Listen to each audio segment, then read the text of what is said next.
John Wesley said, "I am a man of one book, which is the Bible." That's the proclamation of the Evangelical Methodist Church. Greetings, I'm Ed Williamson, the General Superintendent or Bishop internationally of the Evangelical Methodist Church. I was actually raised in the Evangelical United Brethren. We merged with the Methodist Church in 1968. So I began my clergy ministry in the United Methodist Church. I was part of the Good News Renewal movement, trying very vigorously to bring renewal to the United Methodist. In the early 1980s, I realized that I could no longer serve there. I was bringing in people to a denomination that I feared was coming to some decade where they would begin ordaining homosexuals and there would be no accountability.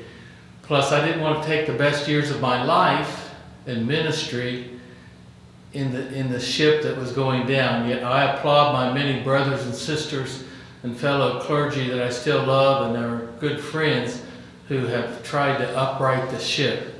But it appears a day has come when that's no longer going to happen. I found in the Evangelical Methodist Church a refuge for me and my family. I found original Methodism here as John Wesley taught it. In fact, I believe John Wesley would be a member of the Evangelical Methodist Church if he were alive today. It reflects him. The Methodist Episcopal discipline is what our founders took in 1946. And they made some adjustments to that. And so there is a difference between the Evangelical Methodist Church and the United Methodist Church at a few points, very important points. One, bishops are not elected for life. They're elected for 4-year terms. That allows accountability. If they drift into liberalism or become unscriptural in any way, they can be removed. Local church property ownership. Probably nothing has been more important than the Evangelical Methodist Church than this, because many gave up property in order to form a new congregation.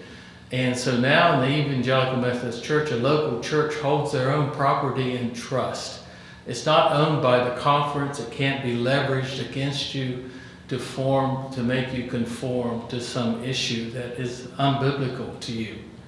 And then pastors and churches, they make the final decision when it comes to the pulpit and a pastor for their church.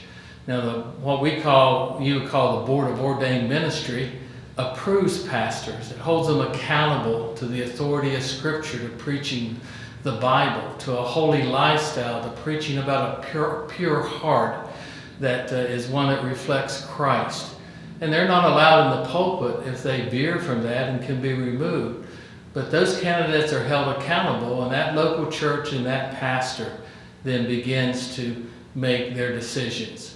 Now, I invite United Methodists and pastors and others to consider the Evangelical Methodist Church. I know it's a day of refuge. I know it's difficult. I know the anguish. I know the passion. I know the tears of making such a transition. But I want you to know that we have found in the Evangelical Methodist Church that God raised up in 1946 a place for we Methodists who feel that our denomination has drifted into an apostasy or liberalism. So we take the words of John Wesley serious.